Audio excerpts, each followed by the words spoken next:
বিবাহ সম্মানের মাধবী মণ্ডপে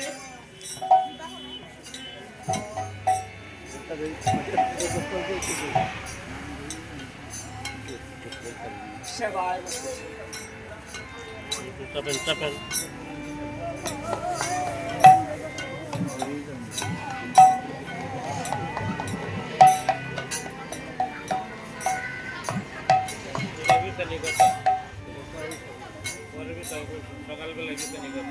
সেবা দিয়ে শিবাস ঠাকুর মন্দিরের বাহিরে দাঁড়িয়ে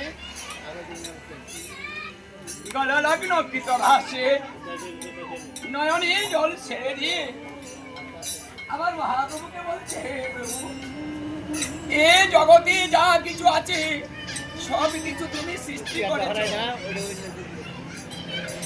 আমি তো তোমাকে আজ কিছু সৃষ্টি করিনি প্রভু, এখানে যা আছে সব তো তোমার, আমার তো কিছু নেই।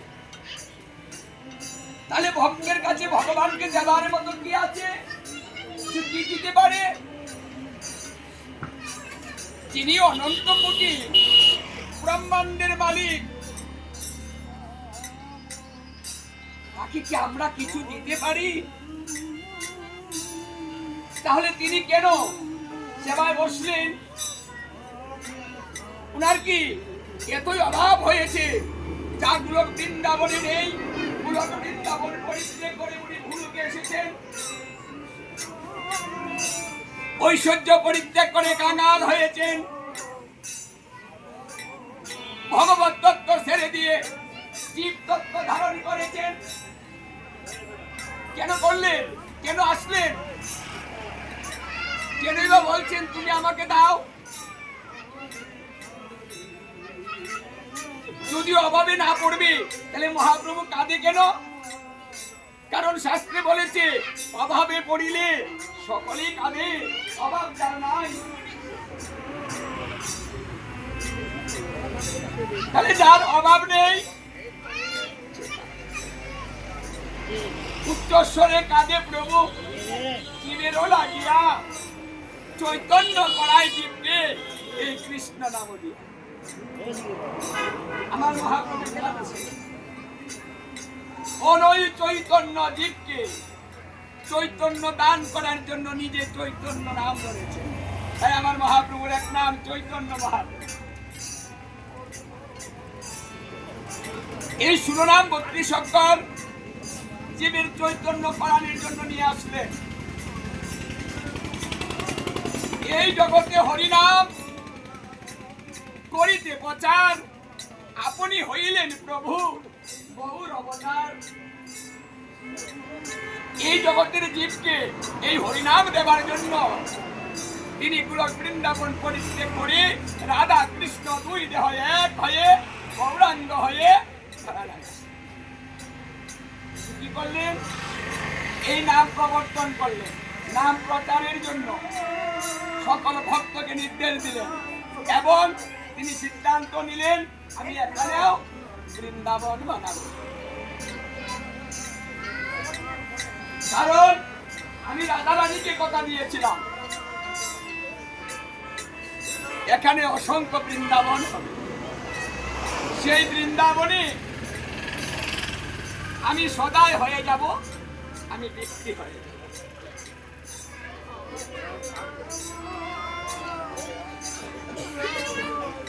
এখানে ভক্তরা এসেছেন সদায় করার জন্য, এখানে হাট বসেছে, এই হাতে বেচা কিনা, কেউ কিনে নিয়ে যাবে, কেউ নিতে পারবে। এখানে যিনি ভক্তিপূত ভাবে দুপুটা নয়নের জল ছেড়ে দিবেন, আদি পুরাণে নারদকে কৃষ্ণ বলেছেন, হে নারদ, আমার নাম শ্রবণ করতে করতে, আমার নাম নিতে নিতে, আমার রূপমাধুরী দর্শন করিতে করিতে যদি কোনো ভক্ত দুপুটা নয়নের জল আমাকে দেয়, আমি তার কাছে বিক্রি হয়ে তার কাছে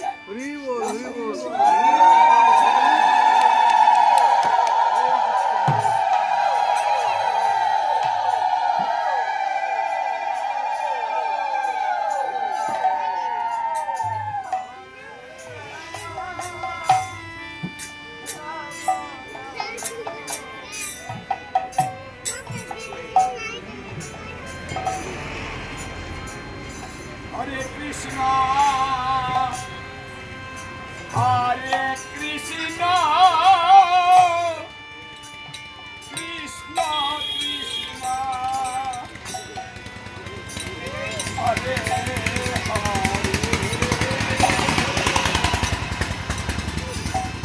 হরে রাম হরে রাম রাম রাম হরে হরে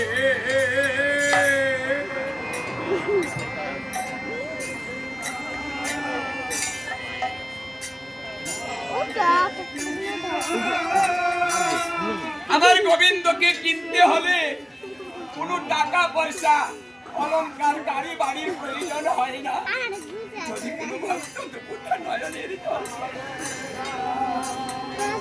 এই বৃন্দাবনে নয়নের জল দিবে সে আমার রাধা গোবিন্দকে কিনে নিয়ে যেতে পারে এত সস্তা আর কোনো জিনিস পাওয়া যায় না নয়নের জল দিলে দোকানদারের কাছে যান নয়নের জল দিলে দোকানদারে দিবে না জিনিস চাই না আর যিনি অনন্ত কোটি ব্রহ্মাণ্ডের মালিক তিনি কিনা বলেছেন যে যদি আমাকে দুপুরটা নয়নের জল দেয় আমি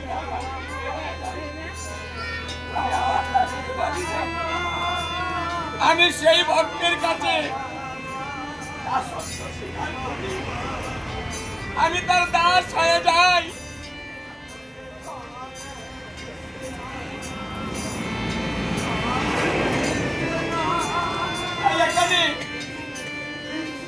যেই ভক্ত এই ভক্তি দিয়ে নয়নের জল দিবে সেই সদাই করে নিয়ে যাবে